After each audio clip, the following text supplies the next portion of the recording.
Yeah. It says it was the end of 2 years, and Paris Cholim. Now, the shaila is, why do you have to spend the extra 2 years there? So the shaila is because the answer that he had no right to ask the B'sar Mashkin to remember him. No, he should rely on a Kodesh Baruch Hu. He asked me, we all know you have to do shtadlus. So why did Shaykh, what's the tain on him? So I believe that the tain on him was that he was overly asking for shtadlus. What's he asking for? He says, I'm asking you to get me out because I was stolen, right? I never did any averis and everything. I was a good guy all the time. And it's not my fault, but all he has to do is ask him, please get me out of jail. That's all. What has the difference why I'm in jail or not? What difference does it make if they threw me in because I was innocent or not innocent? Why you're asking me a favor? I'm not going to judge you for what you did. Not you did either crooked anyway. You did not believe that he's innocent. So my nafka. So all he should have done was to tell him, please get me out. I don't even know if he needed the please. Get me out. Shaila is so, and was there like a special tain on him? Let's say something happened to us. We would, I guess you would say you would beg to get out in a way. So maybe that's what he was doing. He was begging. True. But that he shouldn't have done. He was different than other people in the fact that he realized that the Rebbeinu Shalom was with him. How did he realize it? When they went down to Mitzrayim, the Ishmaelim had what he called taking perfumes instead of the normal schmutz that they took. So obviously the din is that he shouldn't have been that way, and yet it was for you special. You came to Mitzrayim, you got into a whole mamish, you're sold, and what happens there? You're sold to a place where all of a sudden you become the big cheese, and then they accuse you, and you put all of a sudden you're in the mamish in jail, and again you become the big cheese. And in always these places, are you really suffering, except for the fact that you're not home? So you realize the Rebbeinu Shalom was with you. That these are the things that not normally, but don't behold a plain person. So if that's the case, so why don't you have bitochen and HaKadosh Baruch Hu that you got out of this place too? In other words, to avoid that overly cringe, that worry, if you would put it.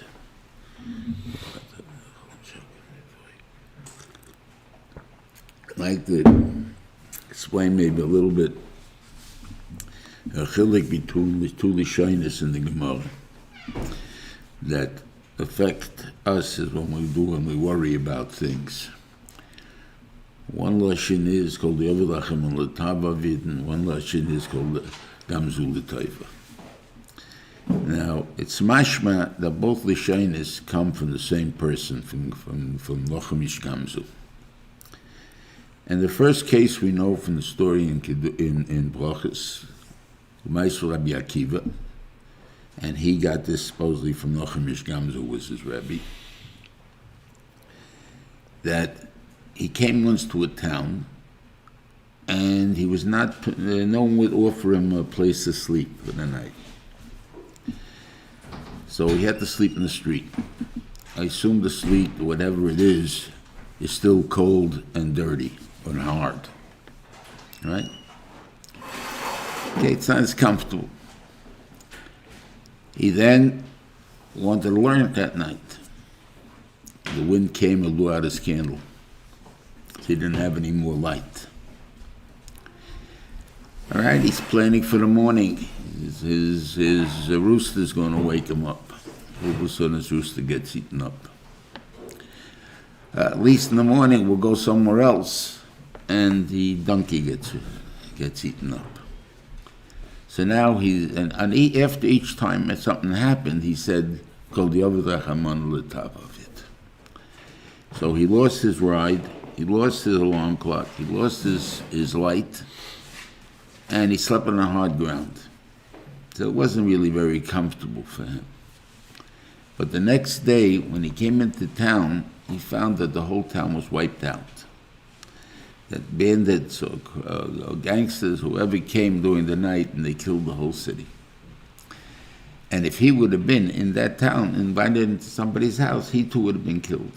So he said, "Kol di'ovad l'tav of it." He saw everything that God did for the good. But personally, it was pretty bad. It was not a comfortable night. He lost those things that he lost. And Memele, you can't say it was good, but you can say it's a lot better than getting killed. Now let's take the Maisa of Nochem Ish Gamzu, it's more than Tainus. He personally was sent as a emissary to the Roman emperor to bribe him. And with him came a box full of jewels. And this was the bribe. He came to this inn. I don't remember how they knew he was carrying something of value. They empty out his jewels. They put back sand in there. And Nochem Ish Gamzu doesn't bother looking at it to see what, if it's the same box he had. If it's the same contents as he had before. Like most people would be worrying, "Oh, I'm carrying jewels. Let me see if I still have them. I still have them." He depended on that he probably has them. Or God's with him in any case, or whatever happens. And he comes to the king, and he presents the box to the king, and the king opens it up, and he sees it's full of sand. And he starts to yell about how the Jews are making fun of him and all the things that he had. Instead of bringing him a bribe or whatever it is, there's a matone, they give him a bunch of sand, whatever it is there. So all of a sudden, there's Eliyahu Novi looking like a Roman. He's next to Nochem Ish Gamzu, and he says, maybe that's the sand that Avraham used against Kedar Laimel to win the war.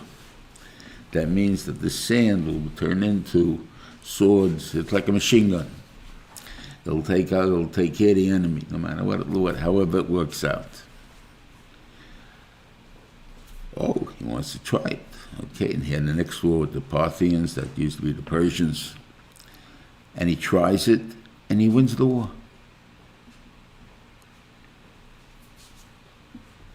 All of a sudden, he comes back, he refills this box, keeps the sand, of course, fills this box with jewels, probably better jewels than the jewels would have given him. He was mevatel gzeira. He becomes probably the best friend the Jews ever had. Could be because they figure if they gave him a little box like that full of the sand, they must got a bigger pile left for themselves. But for whatever reason, he becomes a good friend of the Jews. It never was bad. Gamzu l'taiva means this is good. It's not bad. If it wouldn't have been stolen, it wouldn't have been replaced with sand, then the whole thing would have just relied on, would he take the bribe? He won't take the bribe. He'll keep the bribe, that's for sure, but will he take it to be bribed or not? That we won't know until after the thing. That would have been a big suffix. This way, it was guaranteed. So let's say, for instance, a person who is not used to good things happening, bad things happening. He's an average person, and he all of a sudden he loses his job after 20 years on the job. Right? Say he's 40 years old now, 50 years old. Not going to be so easy to get a new job at that age, and whatever it is there. So he's very depressed. I lost my job. At that time, a person is going to say, "Gamzu l'tayva." He shouldn't say, "Kol di'ovad l'tav of it." If he says kol diavolachem alatavavit, I mean that's also true, but it means that it's bad. But the bad happens to be good, because I don't have to go to Gehenna, whatever it is that it's good for. But l'maiseh, it's bad. He's supposed to say gamzu l'toiva. What do you mean gamzu l'toiva? Well, I'll tell you, he was working for a hard boss. He never really had a vacation. The whole 10 years, 20 years, he's working for this guy. And right now, he's out of a job. He has nothing to do but sit around. He finally can sit and learn for a couple of days. He went telling he was in yeshiva. And he's going to go sit in the sun for a while. He goes swimming. He has a vacation for 2 weeks. At the end of 2 weeks, and Baruch Hashem, that much he has enough money in the bank for. At the end of 2 weeks, someone comes over and offers him a job in the same field at triple the money he was making before, because of his experience and so on. And all of a sudden, it never was bad. The losing the job is what made it possible for this to happen. So that's gamzu l'toiva. This is good, not bad.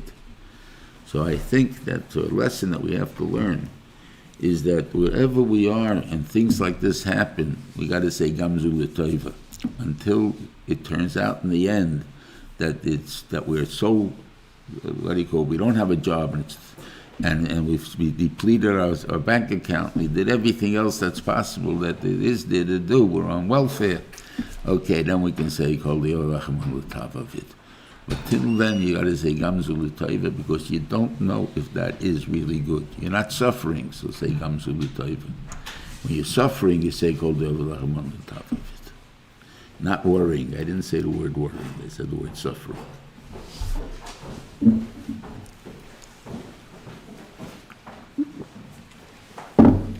Anyway. It's not two different hashkafas, it's just two different... I'm sorry? It's not two different hashkafas, it's just two different situations. Two different situations, but it's the hashkafa is that you don't just worry for nothing. That's what I was trying to do. You know, basically, what was Yosef seeming to do by putting out all this thing that he was worrying, how am I going to get out of here?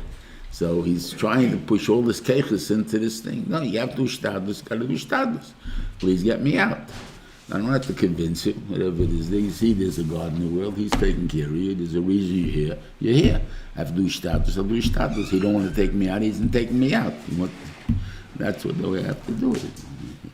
And the person to find that matzah, to be able to do that, that's the important thing. And I think with little things we should train ourselves, not so much with big things, because big things will hit you. It's very hard to start with a big worry and say that's not a worry. But the little worries, and you can think of little worries, something burnt, the big range just went out the wrong time, whatever it is, just do that in mind. You missed the bus, you got the bus, keep saying those things. Start with gamzu l'toiva, and you'll see what happens. And I think that way you'll find also, not so much at this point that you'll say this is emes, you'll also see that there's a God in the world, personal God in the world. You feel him personally. That pshat is that many of the things that happen, the reason we say it was bad luck or good luck or what like that is because we don't know the end of it. We don't care about the end. We just care about I missed the bus, even though I came early. Or I got the bus even though I came late. And if I said good luck and bad luck. But instead of just doing that, find out what the end of the result is. What happened because you got the bus. Or what happened because you missed the bus. And then you'll know the reasons that there's a Rebbeinu Shalom in the world.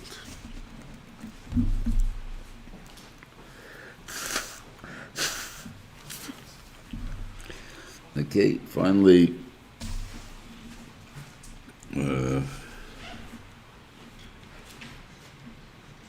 yeah.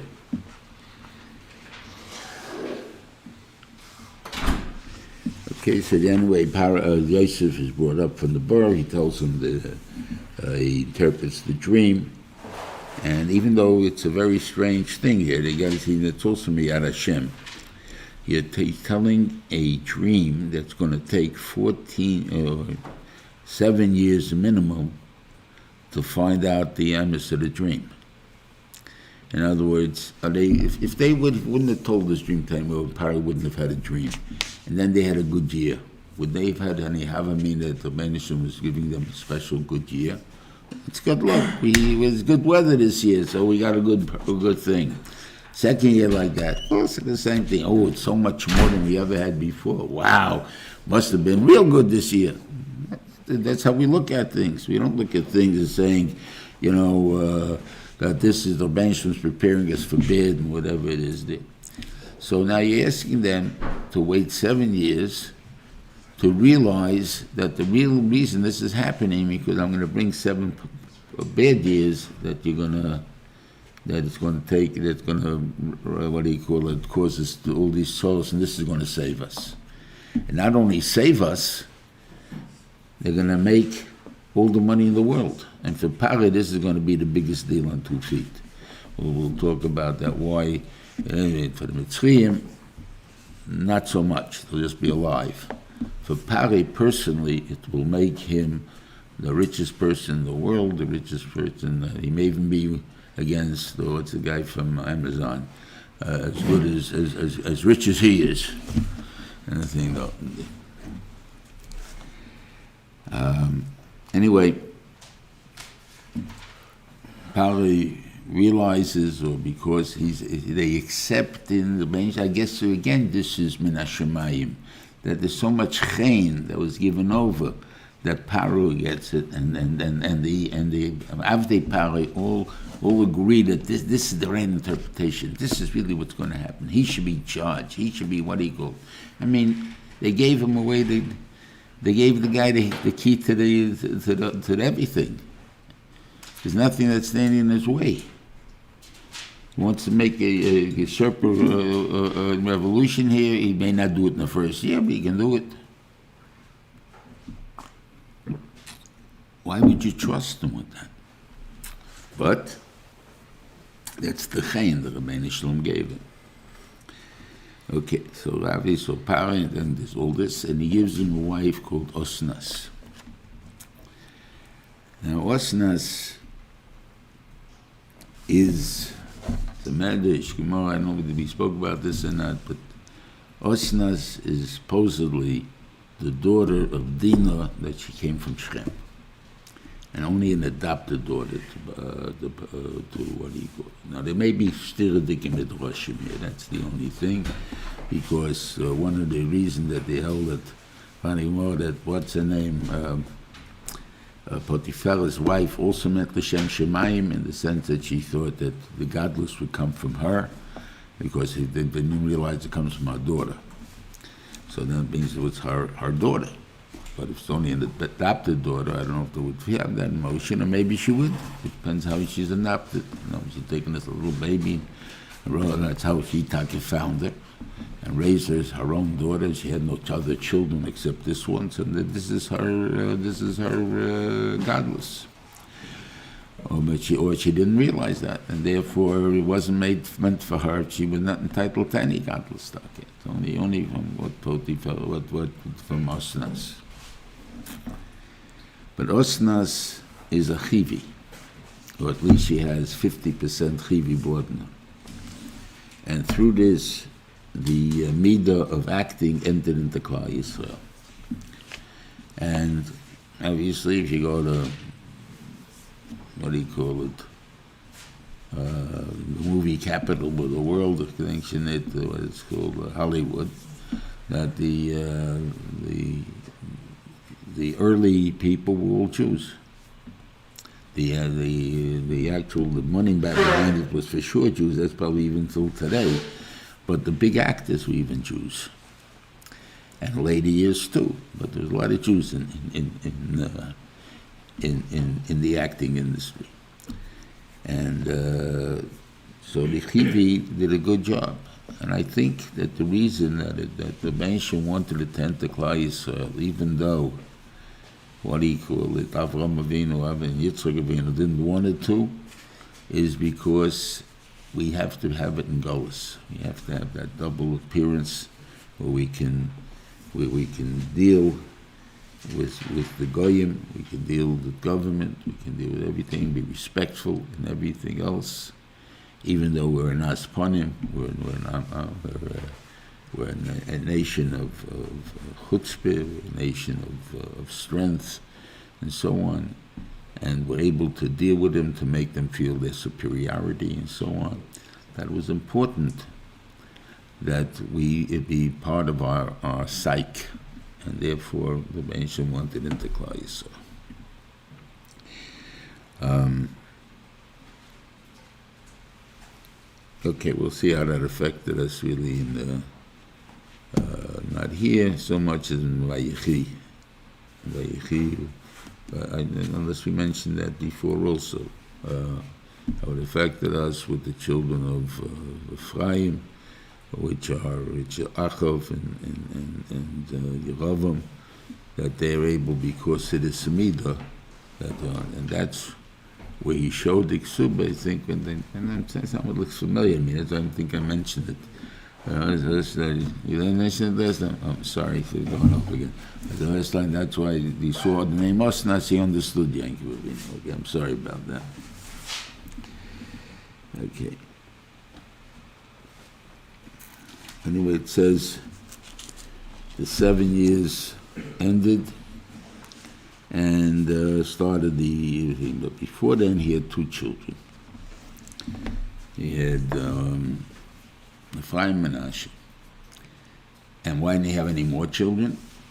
So, first of all, there's a medrash he couldn't have any more children because he lost his the keach to have the children. Because of by Potiphar's wife. So he only has 2 children. But the Stamazeh, we learn from here that you're not allowed to have children in hunger years. And the main reason that you're not allowed to have children in the hunger years, you think, is because I have to show that I'm suffering with the people. That's one thing. That's very important, but it's also a regular person may not have this responsibility. Just the Stamazeh thinking about it, and we'll see why. Because you see that Levi did have a child in that time. Because Yocheved is born on entry to Mitzrayim, which is the 2nd year of the hunger. And that means that she first became pregnant after the 1st year. That was hunger. That was hungry. So how is that possible? So the Indian is simply because it depends. Why would you think that a person is not allowed? So if he's a melech, everyone else is suffering. I'm not suffering. I'm the king. So therefore, I'm going to do things that you can't do. Because you guys are suffering. You guys don't know how you're going to support your kids. I have no problem with that. So I can have kids. That's not good. That is a bad thing, because what you're doing is you're showing everybody else that I'm better than you, that you can't do. I'm luckier than you. I'm in a better situation than you are. That you're not allowed to do ever. But in the case of Levi, maybe there isn't such a feeling. Why? Because Levi is a guy who was a religious person who doesn't care if he has money, he doesn't have money. Everyone knows that's the way he is. And he'll be okay, and he'll be all right, or he won't be okay, he won't be all right. Whatever we hold about Levi. But we're not going to be seeing from Levi that the reason that Levi is he doesn't care about us. Because he's also in our situation, except he's having kids. So we're not going to learn anything. We're not going to feel bad because Levi has kids. So that's one thing why maybe you're allowed to. And maybe if we all have that feeling that we all at least continue doing what we ever do without what he calls, so then that much we don't have to go and dafka look to suffer with the people. But in a case where there's mamish suffering with the people, that is the ganze Sach.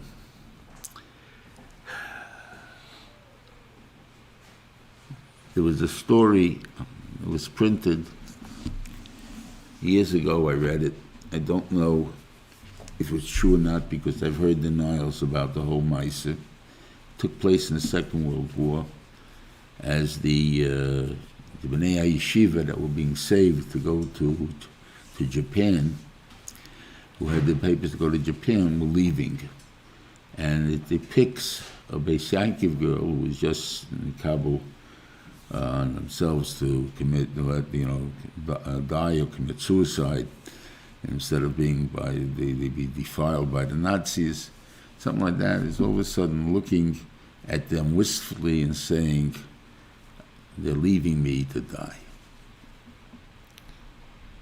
And Tana halacha like that, you should know that I'm not allowed to desert, call you my brethren when they're in trouble. The only time that would have been mutter, that says, is if there's no way to help, and it's every man for himself. You know, when there reaches a time like that, a boat is sinking, every man for himself. The thing, you're in a Nazi concentration camp, they're taking you to the gas chamber, every man for himself. But besides that, to say, I'm different than you, I'm safe and you're not, that's awesome. It's a gay to Americans in time of war. It wasn't a gay, Baruch Hashem. So far we haven't had any wars, and the last next war hopefully will be the last one. They'll be with Mashiach. We'll all be in El Yisrael anyway. But Americans who were in Eretz Yisrael at the time of the war, and they left because of the war, right? Because I had American passports. How did the Israelis feel? Here we're both learning yeshiva together, and you're leaving, and I'm staying. You're leaving because you have an American passport, and I don't. You're deserting me. You're leaving me to die. I mean, as far as they're concerned, they're going in. There was a suffix, especially the first Gulf War, where there was a tremendous fear in Eretz Israel. Right? You're not allowed to. It's a din in Shulchan Aruch. It's brought down from Yam Shel Shleima. It's not a point. I can't do that. Why am I going to know Eretz Yisrael anyway? You can take over a farming position. You can't be a soldier because you don't know how to be. So go take over somebody's farming and let the soldier go into war. Whatever it is, they go pray by the Kaisel. That's something you can do also. That's brought down. So if you're in Eretz Yisrael, where's there a better place to pray to the Eibishter for? Go pray. But there was no heter to go out. Obviously, a lot of people did, and whatever it is, but you have to understand the responsibility. You can't just go and then decide, if I want to leave, I can leave. If it's bad, if it gets too bad for me, I'll leave.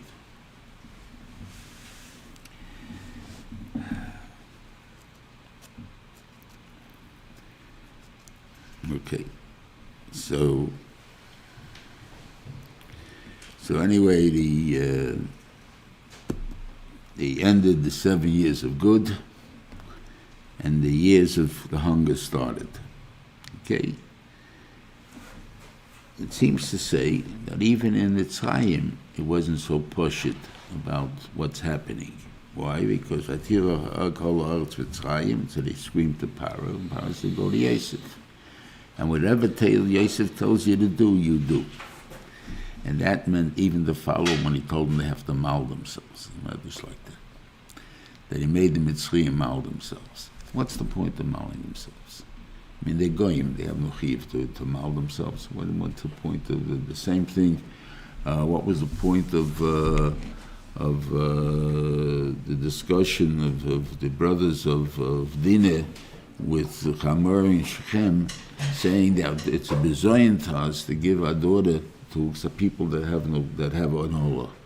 I mean, what's the point of an olah? We're not Jews. Why should we take off the olah?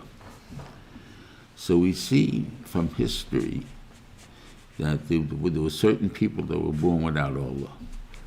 And Noach, for instance, was supposed to be born without olah. His father, by seeing this, was able to say on him, that this guy is going to save us. He's going to turn the world around. Now, why would he say such a thing? I mean, it ain't because the kid's born gemald. He has no ola, so he has no ola.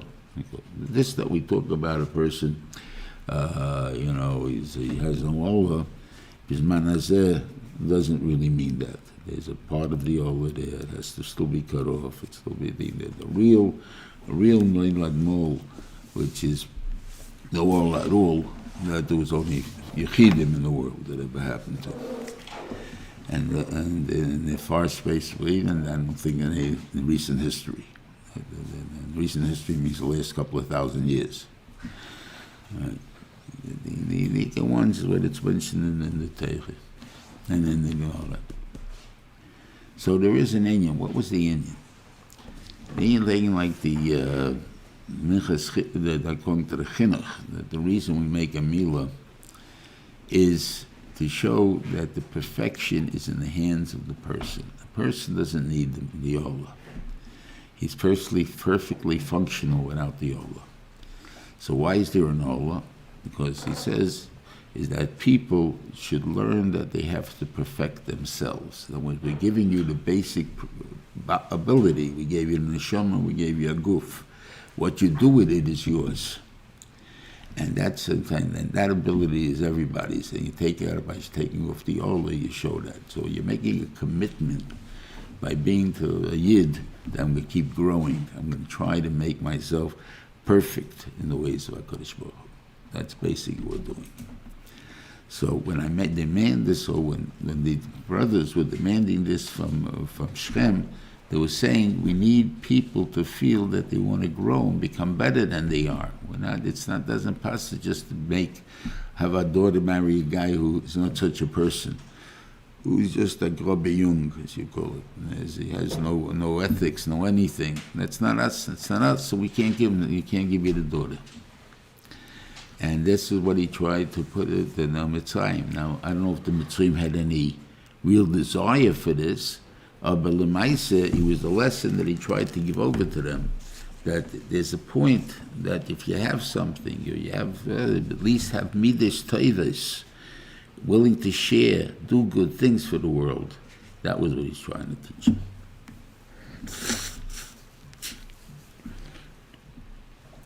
At the end of Vayigash, it will talk about what happened during this these 2 years. But from here you see the hunger really hit them hard. Now, what happened hit them hard? Because there's a certain amount of food you can't store. Baruch Hashem, you have canned goods, okay. They tried to store flour, wheat, menach, and stuff, it rotted.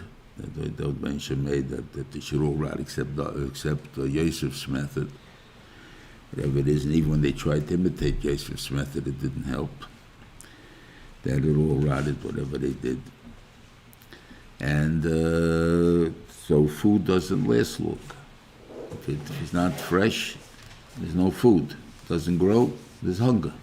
You can have plenty of material wealth, but you can't live. That's what happened to Mitzrayim. Okay, and then the next week we'll talk about the wealth that I said about Mitzrayim and the thing. Yaakov saw this food in Mitzrayim, and he's tells his brothers, his sons, man, they should go down and buy some food. Why they have to buy food? Again, here's not so much we have to suffer, but we have to show that we're just in the same position as all the other people, as the Goyim. I'll give you a marshal how that affected us in the Middle Ages. You all heard of the Black Death? The Jews didn't die. It would have been the same now. If the Jews would not have died from this machla, that it would have said it's the Jews' fault. That's what they said in the Middle Ages. The Jews must be poisoning the waters. Therefore, they had pogroms. This is something that we can't show them that we have a better deal than they have. Even though Rebbeinu Shalom is treating us differently, and we're not getting sick. We're not there because we weren't getting sick, really simply because of washing the hands. It's interesting. I saw a National Geographic on this, a picture of the shortage of water that they have, and that's why a lot of the Magefas are coming, or came. And they showed you how they wash the water, how they wash, and make like a tzilas yadayim. Like that's sufficient to clean your hands, to be able to have that dirt off your hands, those germs off your hands. And that's where you get the thing there. So the fact that we're chayiv to wash the tzilas yadayim when we get up, and for when we eat, and other times during the day you want to say dvar mishkedushi, you have to wash your hands. Everything else is only because the germs are there. Without nigreis zachen, if you want to go into a very simple reasoning, that the Rebbeinu did it to save us from germs. If we do that, we save from germs.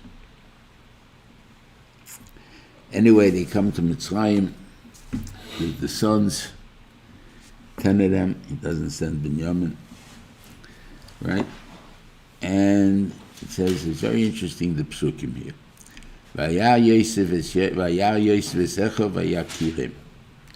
Yosef saw his brothers and he recognized them. And he thought, and he wanted to hurt them. He wanted to hurt them. And therefore he spoke tough words with them. And then there's a second pasuk, 2 psukim later. No, the next pasuk taki. Vayake Yosef Esachav, v'hem lo yikiru. He recognized his brothers, and they didn't recognize him. He just said before he recognized them. When he told me again. So Rashi says, Vayake Yosef. So again, 2 pshatim. One pshat is simply he recognized them because they all looked the same. They already all had beards when he was sold. He was 17 years old. They all were older. Now, again, who's older? Zvulun is probably about 2 months older than Yosef. So he's not really older. But probably, so if Yosef didn't have a beard, then Zvulun didn't have a beard either. So he shouldn't have been able to recognize Zvulun. On the other hand, you could say he had a beard earlier. Some people grow beards early in the years, so he was more hairy than he was. I can't answer that question except to say, where he figured, look, there are 9 of them, and there's a 10th kid over there, and he also got a beard. I figured that's Zvulun because he didn't have a beard. I don't recognize who this is, but he must be. So I figured that, otherwise who else he is? And they didn't recognize him. Okay. First of all, there was a lot of other reasons you wouldn't recognize him, because they never expected him to be a melech. He's dressed as an Egyptian. He's probably wearing his clothes and beard and everything else in the manner of the Egyptians. So therefore, it's not going to be the Jewish beard. It's going to be an Egyptian type beard, and therefore they wouldn't even look. Sometimes, I know I have it myself, I meet somebody and then I meet him in a completely different setting and I don't recognize him. And, and I apologize that I didn't recognize him, but the truth is because the setting is also a prelude of recognizing a person. I expect to see you in this place. I don't expect to see you in this place. So therefore, if I see you here, I don't expect to look for you, and therefore I don't recognize you. I don't know who you are. So that's simply a reason why they didn't recognize him. That's one pshat. Rashi brings down. And the second pshat, he brings a medrash Haggadah that they didn't treat him as brothers when they threw him in. As a brother when they threw him into the bar, but he treated them as brothers now. I don't know the way he treated them from now till the end of, till he agrees to them in Vayigash. It sounds to me that he was a pretty tough guy out to get them and make them worry and give them the works. And so it doesn't sound like he's such a forgiving person, right? So what's pshat? So first of all, I want to learn that these two pshatim answer the why it says that he recognized his brothers twice. The first time was on the physical one, that he recognized them and they didn't recognize him. That's a fact. Then the second one is the medrash, really. They didn't recognize him because they didn't treat him like a brother. He treated him like a brother. What do you mean he didn't treat him like a brother? He just said he didn't. He was not yet. He intended to talk tough to them. He intended to really take revenge. And he can't do it. He's no pleasure in it. He doesn't feel any anger at them. And that bothers him. He can't. So now what is he going to do? What's my purpose? I can't feel anger at you, so I'm going to do you a favor. And that's where he cheated. What is the favor you're going to do for us? I'm going to put you into a situation where maybe you'll do tshuva on what you did to me. Not because of any more kindness on you, whatever it is, but the avera that you did. And tshuva you didn't do yet. You thought you were justified. I want you to have the tshuva on what you did. And that's what this whole, whatever they call this play out that's going to be, would make sense a little bit what his purpose was. All the things that are brought down, I always had difficulty understanding. He wanted to see if there could be shalom among them, and they'll defend the Binyamin, and whatever it is. They have different relationships with Binyamin and with you. With you they didn't like, and Binyamin they liked. So what are you going to prove anything? That they have achdus and they have this because they're going to defend the Binyamin. But the thing is, I want them to see what you did to me. And that's how you're going to see it and feel it. And then you may be going to have charot and think back, maybe that's what happened. And we'll see in Parshas Vayigash that one's stuck here. That one's here, says like this, yeah. So they talk him and he tells them all of a sudden, you guys are spies. The only way you're not going to be spies is if you can bring your younger brother down. Okay? It's something that, how that proves anything, I have no idea, but whatever it is there. Puts him in jail for 3 days, and they don't react yet. They don't make a revolution, they don't go fighting with them. Okay, we're in jail for 3 days. We deserve to be in jail for 3 days. We'll be in jail for 3 days. Then he takes him out, and he tells him, if you get innocent, leave one guy here, and you go back. And he picks on Shimon, obviously, because Shimon was one of the two guys that really wanted him in there. So he picks him on Shimon, he puts him in the jail. And the whole madrashim, how he was able to get Shimon into the jail. Daddy didn't want to go already without a fight. About they got Menashe to be able to do something to his, you have a certain nerve you can push, and that probably what bothered that defended him, and that he knew already, that he said, this guy's from us, there's something wrong here. And but he went to jail, and the rest of you go home and bring the food home, and then when I bring the son back, to get back. So everyone said, we're guilty about our brother, that we saw his solace, when he begged us, that was Yosef, and we didn't listen to him, we didn't save him. So they realizing that maybe this is because of Yosef you're getting all this solace. So maybe he's accomplishing what he wanted to accomplish, right? So why is he continuing with this play? Can't think of the other word.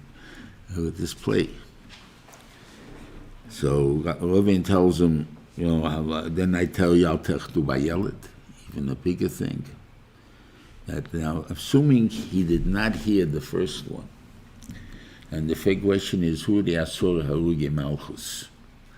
The normal assumption is the 10 brothers. The 10 brothers are 40 Asor Malchus, right? They did have 10 people. Why Reuven? Why are you angry at Reuven for? They made it before you didn't notice about it. You didn't know it because he was involved in putting you into the bar. So you didn't know that. But all of a sudden, if you overheard this conversation and you heard the Reuven saying to them, didn't you know that you didn't listen to me when I told you he's not chayiv misa? That means he doesn't deserve any of this stuff that we did to him. And then you didn't listen to me. So now he knows at least that Reuven defended him. So there should only be 9. So why is there 10?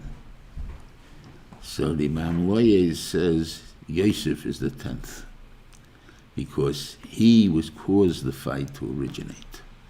And therefore the fight was between him and the 9 brothers. Reuven Taka was out. But Yom was out. So he says, Vayam Reuven Eisem Seimer, that laid out that Vayelid, so and also not only you also know you get punished for the side things that happen too. You don't only get punished for Yosef, you're going to get punished for Yaakov, for all the aggravation that Yaakov has had, and all that thing that caused him to age, or whatever it caused him to do, you're going to pay for that too. It wasn't just what we did to Yosef, it's what was done to Yaakov that counts. And this is a person we have to understand sometimes that there are 2 different averas. I'll give you a mashal.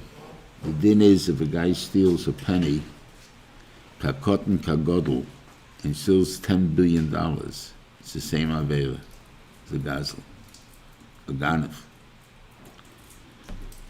Obviously, stealing a penny would assume is a nothing. That's because now a penny is nothing. $10 billion, a lot of money, okay?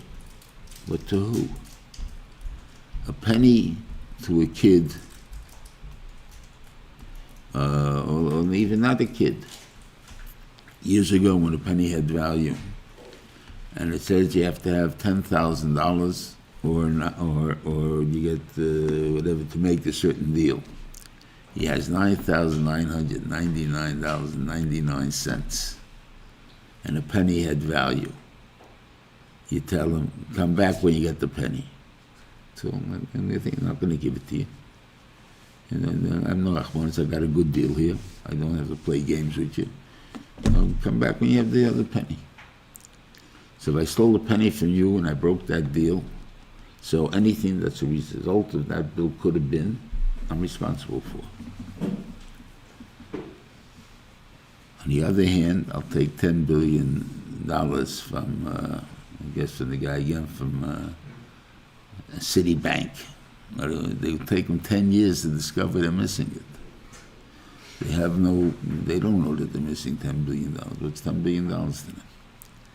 Right, so in what did I harm them? In what way did I harm them?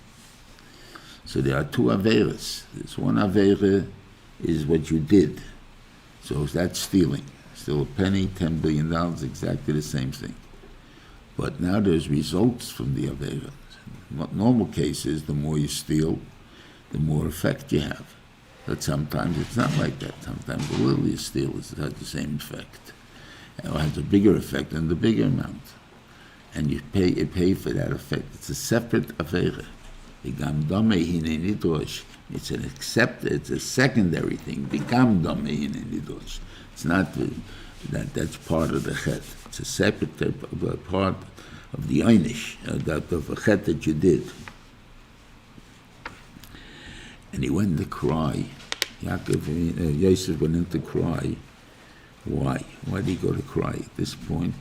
There's nothing emotional here that should have been, but it is. Because you're almost there. You're almost there, and you didn't get it. You still didn't agree that that's the thing. Not that you didn't agree to Reuven. Reuven was this thing, but the others still believed that they were right, except didn't have pity on you when you cried to us. Mashma, there's a din of pity also exists. And din of Bezdin, there's no such thing. If the guy's chayv means he can beg all he wants, he can still kill him. But in the case of like this, in this personal thing, they're supposed to have a person, there's a point of achmanis that you're supposed to have, even though when I didn't, maybe you're right, but there's a point of achmanis that you're supposed to have. And the Rabbeinu Shem always has achmanis on us, and therefore the din, to realize that if we actually repent or say we're sorry or whatever it is in the cry, the Rabbeinu Shem has achmanis, the Yonshim also.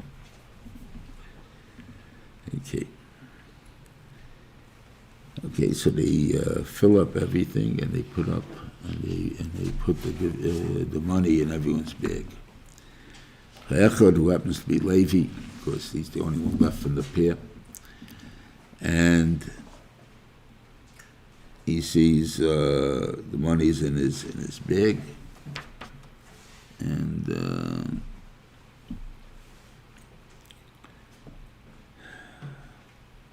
so he starts to worry. And when they see it, they all start worrying. What are they worrying about? And we'll see later on when they come to Yosef, and they worry again. They all find everyone finds the money. Yaakov is worried. God's giving them a gift. Right? Why? And they knew if they deserved it or not. That's the difference. We get rich, we think we deserve it, or we say it's good luck. Bad things, it's bad luck, or we deserve it. Sometimes we realize who we are, and sometimes we don't realize who we are. The others, the Shiftei realized who they were all the time. They felt guilty or were not guilty, so therefore they did not deserve what's happening to them. And therefore they didn't then do anything overly good in the life that they should get a schar. And therefore if we get schar, that means we're doing something overly bad. And that we don't know what it is, and that was the fear. That's the thing that a person, they say in Pirkei Avos, if you have good things happening to you, you're not supposed to say it's because of my schusim that it's happening to me.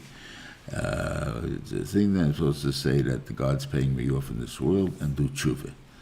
And of course, if bad things are happening to me, I'm supposed to say to God's doing bad thing because I deserve it, so therefore I better do tshuva.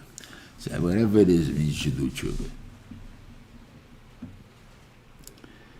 Okay. Anyway, they come back to Yaakov Avinu. And Yaakov is complaining to them. Yosef is not here anymore. Shimon is not here anymore. Now you want to take Binyamin? You guys can't trust you with anybody. So Reuven gives him a guarantee. My 2 children you can kill if I don't bring them back.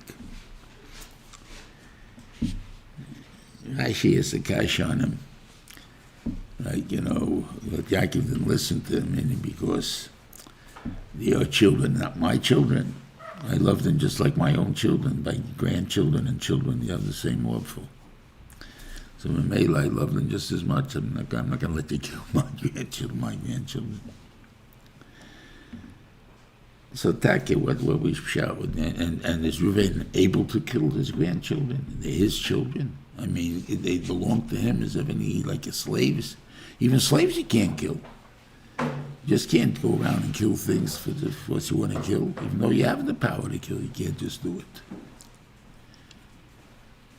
So what was his guarantee?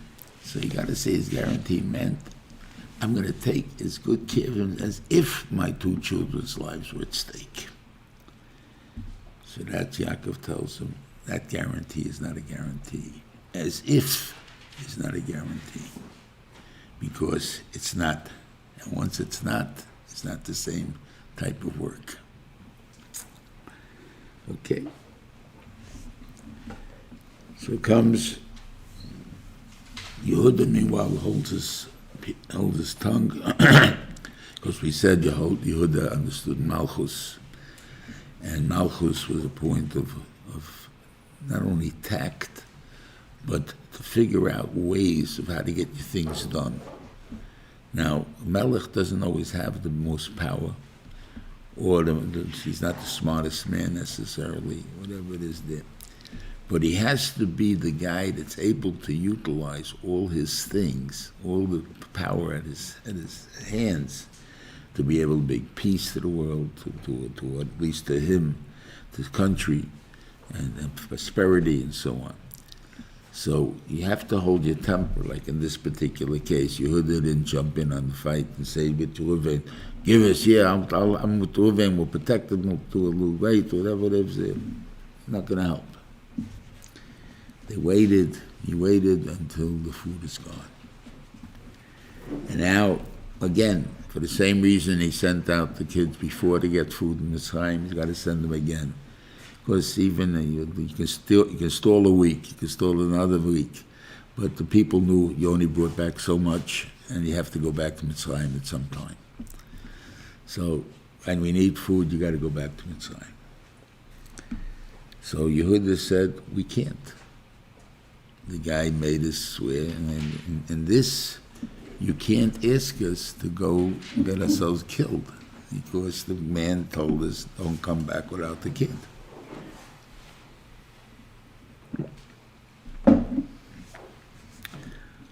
He says, though, so Yaakov was stuck, right?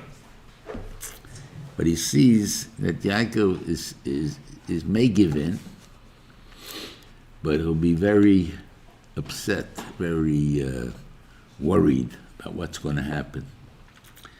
So he makes an unnecessary shvua here. And he says, I'm going to give you, I'm going to guarantee my life, my olam haba. I'm guaranteeing for it.